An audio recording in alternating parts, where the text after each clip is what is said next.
Ay magandang umaga po.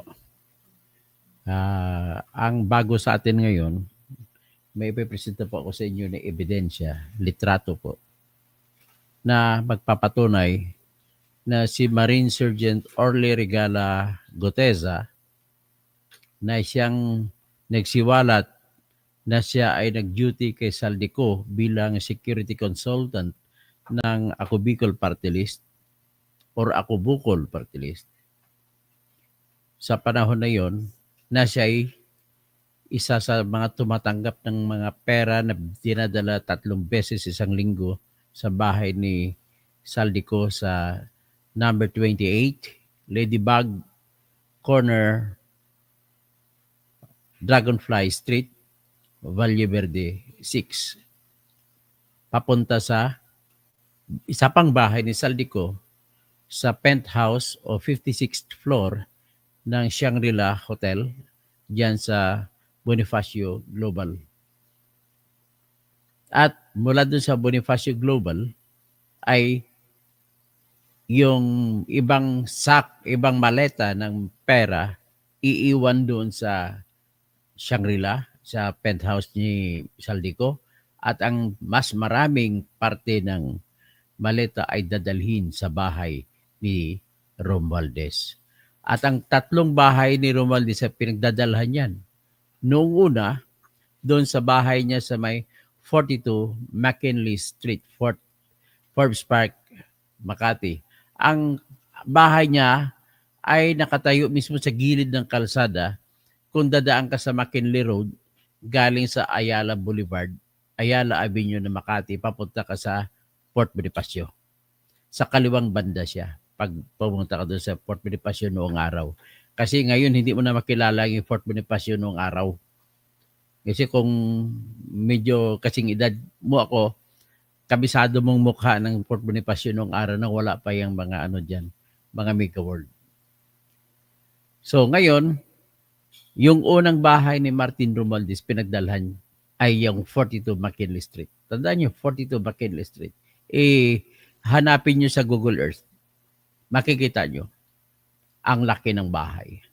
So anyway, pagkatapos dyan, yung bandang huli, dinala na naman dun sa number 90, Nara Street, sa looban niya ng Forbes Park.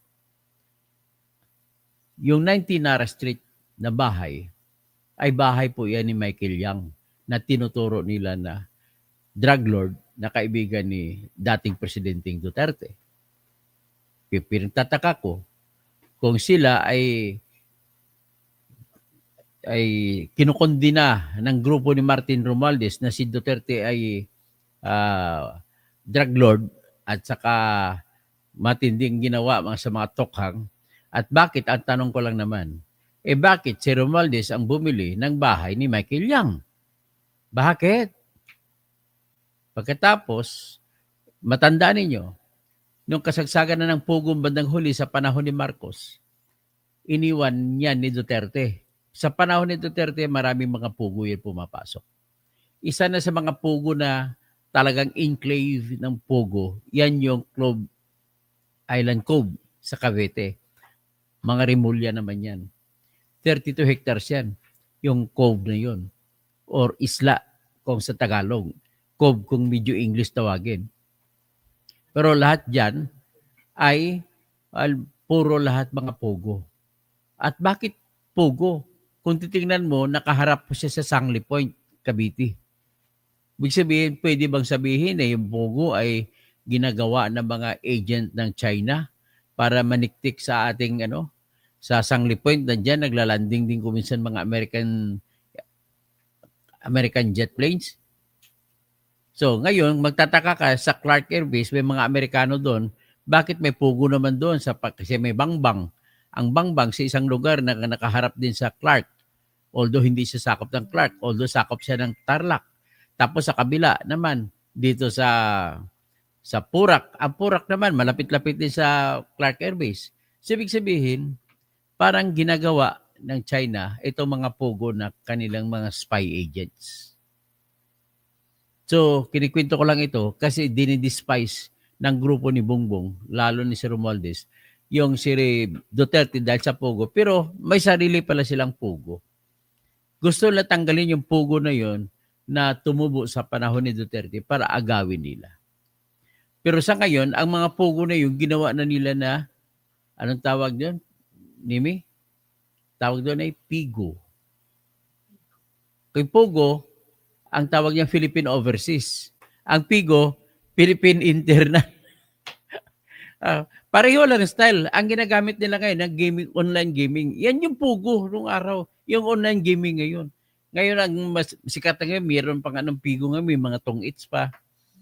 May Lucky Nine, may Baccarat, o ano. Basta marami ng mga Filipino games.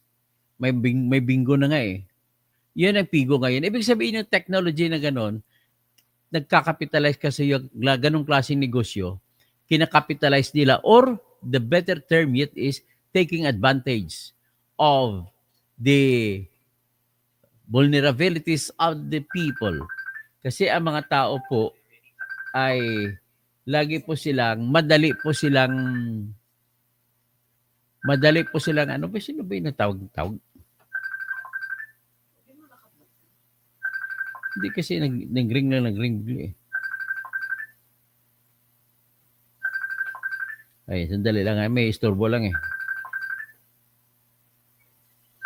Wala dito, hindi makikita.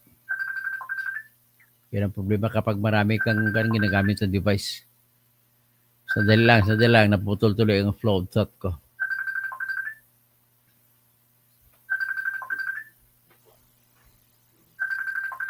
Ay, hindi mo na makita dyan. Pag pumasok na dito, hindi mo na makikita.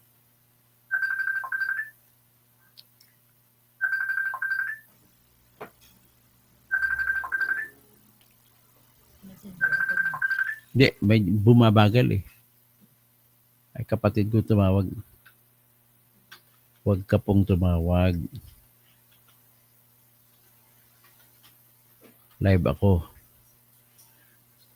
Naistorbo mo.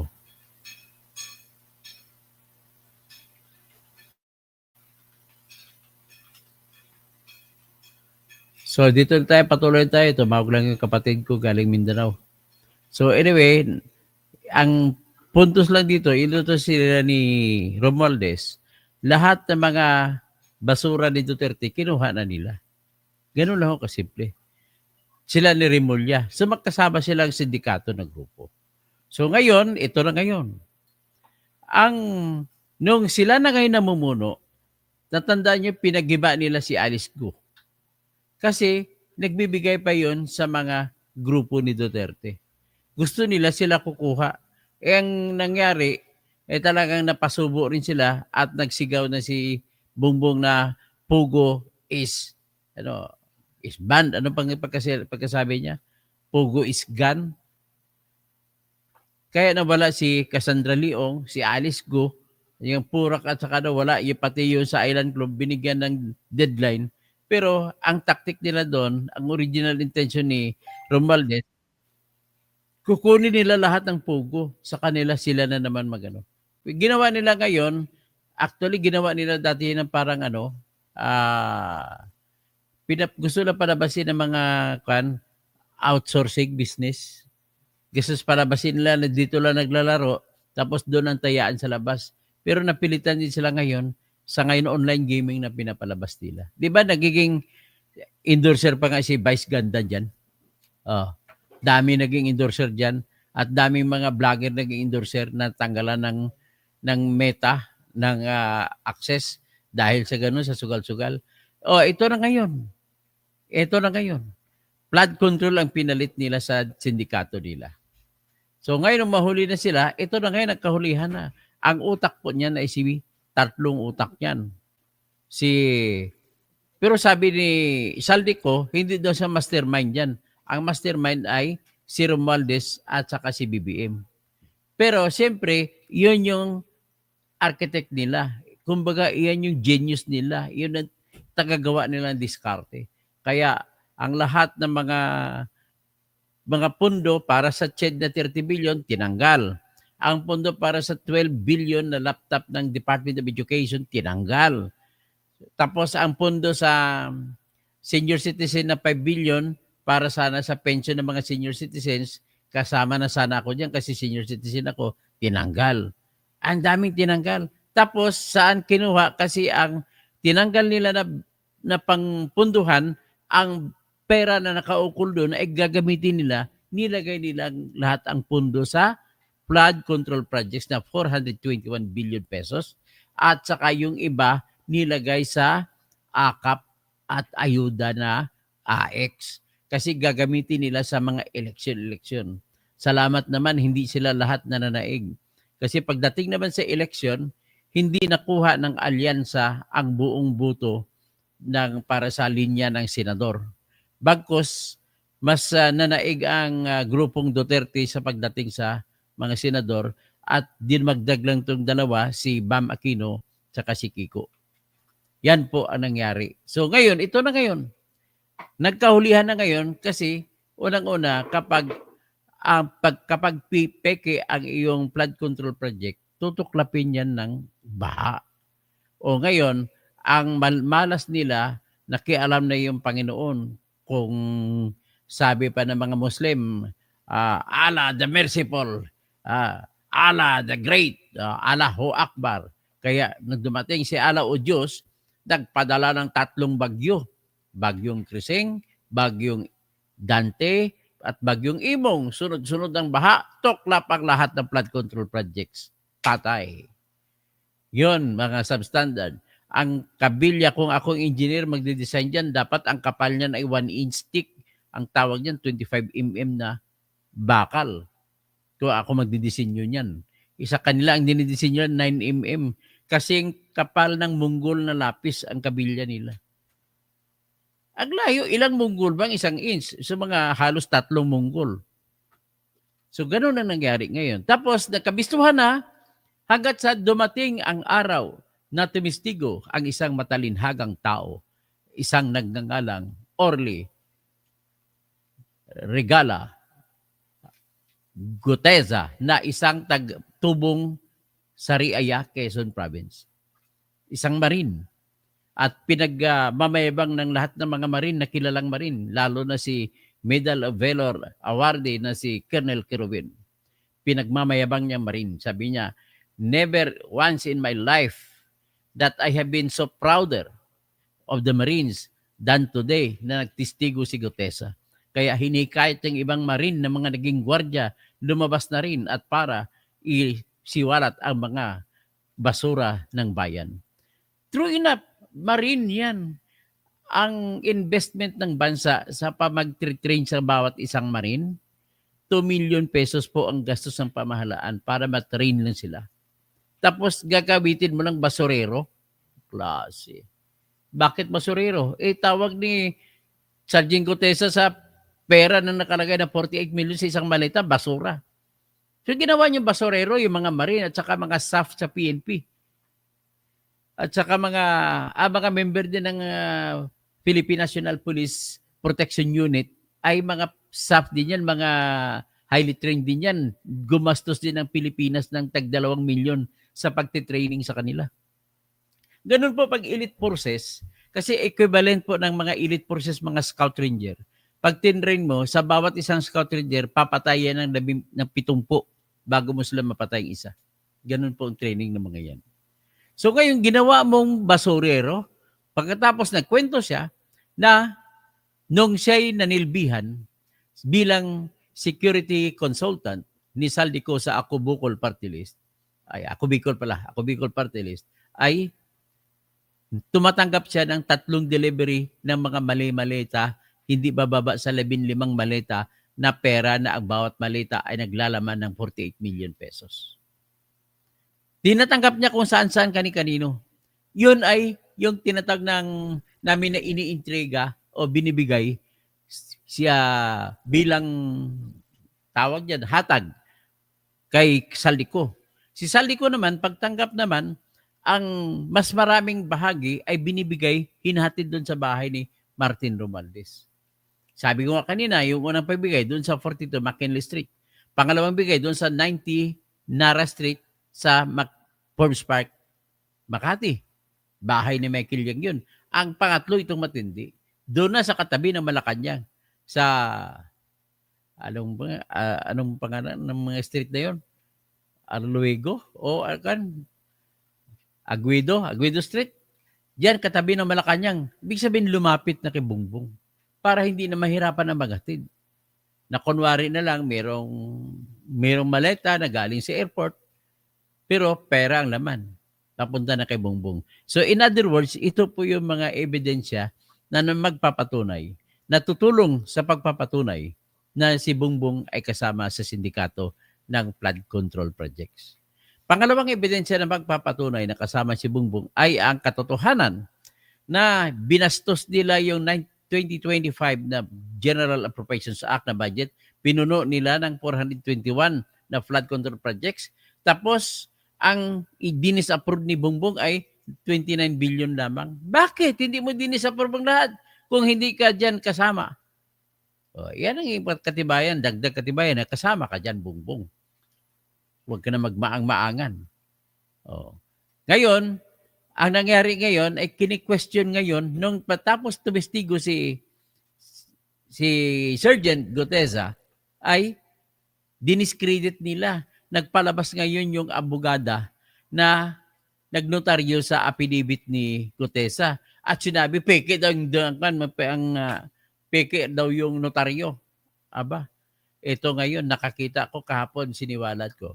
Nakakita ako ng isang kontrata na may petsa na ninotaryo noong April 28, 2025. Bago lang.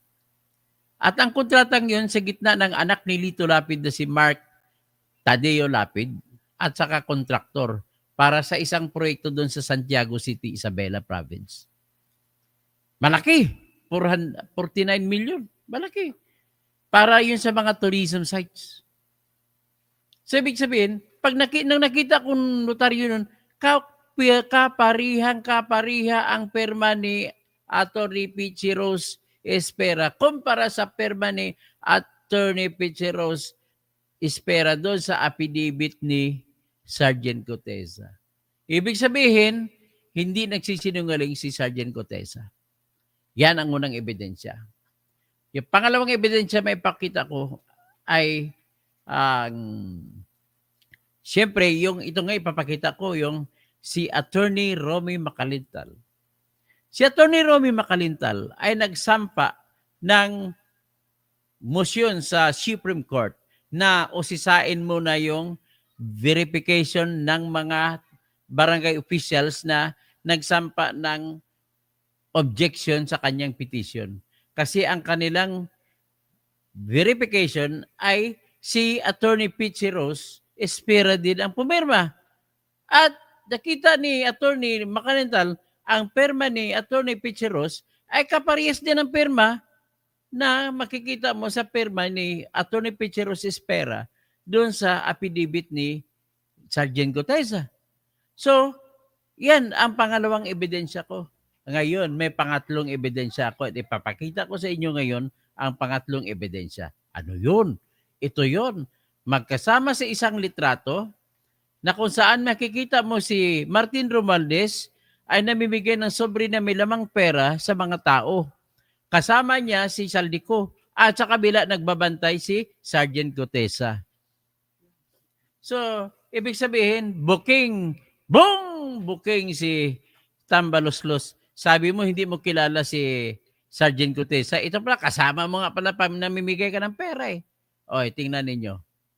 Salamat naman kay Boss J. Guevara sa kanyang post at natulungan tayo sa ating adhikain. Maraming salamat po, J. Guevara TV ha. Sabi niya sa litrato, nakita niyo bang litrato? Ayan litrato. So, sabi niya, totoo pala ito ang patunay na si Orly Gutesa ay konektado kina Martin Romualdez at Saldico. Kaya pala galit na galit si Bonjing kasi totoo. So, sa tingin ko doon, ang nagmaniobra na para mag-withdraw yung abogado na si Attorney Pichi Rose Espera sa kanyang perma ay binigyan siya ng pera nito. Malamang binigyan ka ng 1 milyon para lang kontrahin mo. Kasi ang problema naman ito, Ang ABS-CBN kasi bago tumistigo si Orly, ay pinalabas na sa ABS-CBN ang kopya ng affidavit. Kaya nakita tuloy ang pirma kung sino ang notaryo. Kaya tinawagan din siya ni John Vic Remulla kasi BGMP na empleyado ito si Picheros. Oh, sige, tatanggalin ka sa BGMP pag hindi mo i-disown yan. Kaya napalabas siya ng i-disown niya. So, yan, no? Nakita nyo si ano, si ito, si Tabatsoy, tawag ni Amy Marcos sa kanya, pinsan niya si Bunjing. Oh, yan. Si Bunjing namimigay ng pera kasama sa kaliwa, dulo sa kaliwa sa likod, yan si Orly Gutesa. Tapos sa gitna, yung nakaitim, yan si Congressman Romualdez. Ang sa dulo na nakaputi ay si Saldico.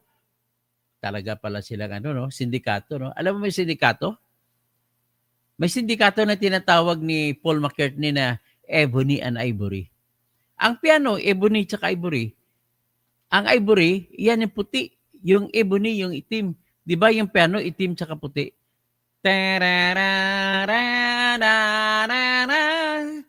Ebony and Ivory live together in perfect harmony.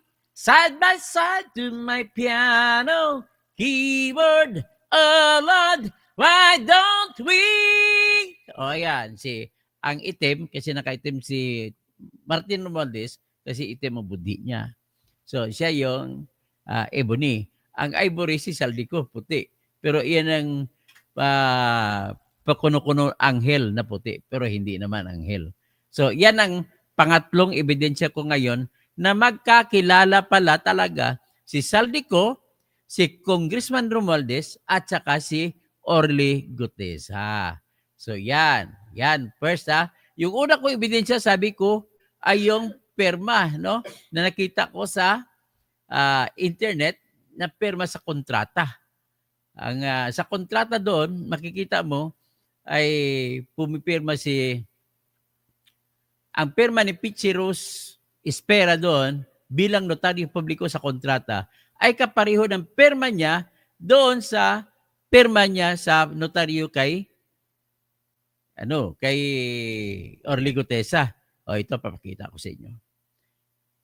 For the second time in history of these affidavits, yan, papakita ko sa inyo. Kaya walang kawala talaga pag mabuti ngayon, uso ng internet. Kung hindi dahil sa internet, dito nabibisto eh. Ayan. O, kita nyo? O, ang tinagurian niyang fake, yung nakapula sa kanang banda sa screen ninyo, makikita nyo, may nakalagay perma ni Attorney Pichi Rose G. Espera. Siya ay may rangkong kapitan o major sa BGMP. O, yan, makita mo perma. Tandaan yung perma niya. O, dito naman sa kaliwa, sa may bilog na dilaw. Tandaan nyo, o, kapareho perma niya. Yan din ang perma. Pangalan si Atty. Pichi Rose G. Espera. Ngayon, kailan ito na notaryado? Yung kontrata, April 28, 2025. Yung isa naman, kay Gutesa, September 24, 2025. So, ito, ang pirma sa taas, ang ininotaryo niyang pirma ni Mark Lapid at saka ni Mr. Lagman. Kontrata ito na 49 million para sa isang tourism project doon sa Santiago City, Isabela. So, ladies and gentlemen, yan lang po ang maiksing presentasyon para sa katotohanan. So, okay. Ano na lang, kaya may gagawin pa tayong ibang proyekto para sa katarungan. Crazy Brooks, shout out na sa inyo, Gibien. Tapos Perfect Harmony. Kinanta niyang kanta ni Stevie Wonder. Crazy Brooks, Mary Jane, kung kumikilos lang kaagad ang Supreme Court na actionan ang reklamo nila kung ungab, hindi sana lumala ng ganyan. Wala eh. Hindi kasi hindi ko lang, ayoko na magsalita. Gibien, Aguado Street sa Malacanang. Salamat po. Si Reggie Regal Felipe, Dr. Toto, makakauwi na ba si Tatay Digong? Malamang makauwi na yon kasi wala na, ulyanin na eh. Wala pong, hindi mo pwede sintensya ng ulyanin. Ganun lang kasimple. Kasi nga, hindi mo na masunod ang utos ng konstitusyon kahit sa utos sa ibang bansa na kailangan bago mo sintensya ng akusado, kailangan bigyan mo muna ng due process. At kasama sa due process yung informahan siya kung anong kasalanan niya. Paano maintindihan ang kasalanan niya kung siya ulyanin? So, ibig sabihin, hindi mo na pwede masintensyahan ang mga taong buang. Halimbawa, pumatay siya, hindi pa siya buang. Tapos, nung nahuli siya, buang na siya. Ang tanong, pwede pa ba siya sintensyahan? Yan, bar question number 1 yan. Kung matalino kayong abogado, kaya nyo sagutin yan. Pero kung di abogado, di libro lang kayo, abogado di lamisa, ay manigas kayo, hindi nyo kayang sagutin yan. Hindi ko rin muna ibibigay sagot. Maliban na kung magbigay kay Gcash na 1,000 dyan. Thomas Esplana, gandang hapon. Dr. Toto, totoo ba na may picture si Natamba? Ito na nga, pinakita ko na, no? Ibig sabihin, hindi pa pala nakita kanina. Denby Ilacion, tama po, sir. Pastor Rodi Rabi, dapat humarap sa investigasyon si Tamba at Saldi ko para malaman ng bayan ang tungkol sa ghost. Ang problema, paano makita ang ghost? Naalala ko tuloy yung pelikula ni Demi Moore, nung bata pa si Demi Moore. Tsaka si Douglas ba yun? Yun ang theme song eh. Oh, my love, my darling, I've hungered for your touch. I need. Hindi ko na alam lyrics eh. Tapos si Regal Felipe, si Box Adam, okay, good afternoon. Si Faye Abakahin Acuña, how are you there in Tagum City? Tapos Dina Kapanti, balak ata tapusin na ni Coratong yung hearing ng Blue Ribbon. Yun na lang paraan nila patapusin agad. Wala, napasubo na si si Coratong Ping eh. Andrea Guico, taga Purak pa ako. Andrea, mayap gat padapon sa mga kabalin ko. At least wala na si Kapil dyan, ang magnanakaw na Kapil. Pero may natitira pa, marami pang magnanakaw ng Kapampangan. Ayan pa, may kini pa si Lito Lapid, si Mark Lapid. Andrea Guico, watching from Singapore. Pia Bakahid, Acuña, Virginio Malunzo, Milicio Castramayor. Okay? Sino pa iba? Si Gabien, Crazy Brooks, Joe De La O. Maya pagat padapon, Joe. Mercado, Kati. Ito ikaw si Good P mo, host. Bakit hindi patawag si Martin Romualdez? Nangako na daw si Ping na naalibadbaran siya kay Marcolita. Laging siya inasar ni Marcolita. Bakit hindi mo papatawag? At bakit ano ba yung katwiran na parliamentary courtesy? Mas mataas pa ba yan sa hinahanap ng mamamayan na katarungan para sa bayan, para sa mga trilyon na ninakaw ng mga mamamayang kawatan? Ayan. Nauga doon si Ping Lacson kaya pinatawag niya si Tambaluslos. Si Quincy FTA Soriano, please Duterte, ikaw at ang pamilya mo ang magpatahimik sa Pinas. Kaya please Duterte at ng buong angkan mo, lumayas na kayo dito sa Pinas, please. Mga kakampeng anti-Duterte. Pasensya mo lang. Pero balang araw maintindihan nyo bakit. Tanggalin nyo na ang inyong pagtingin sa mga tao. Titingin lang tayo sa bandila natin saka pangalan ng bandila natin Pilipinas. Tumingin na lang tayo sa bansa natin. Huwag na sa mga tao kung sino tao.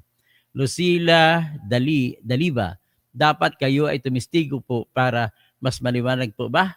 Hindi naman ako testigo, taga-kwento lang ako. Dapat ang testigo yung nakakita talaga. Si Andrea Guico, maya pagat panapon po. Adrian Sabili, excited na po ako na malagdaan yan si BBM at Romualdez kung anong mastermind. Siyempre, nagreklamo na si Elizalde ko, hindi naman ako mastermind dyan. Sino bang pumirma? Yan ang tanong niya. Mga classic na depensa ng isang guilty. Pero sinasabi niya, para ang tanong lang, bakit ako lang? Yung iba naman. Yan ang tawag dyan kung gusto nyo. Yan ang ibig sabihin ng equal protection clause. What applies to one must apply to all.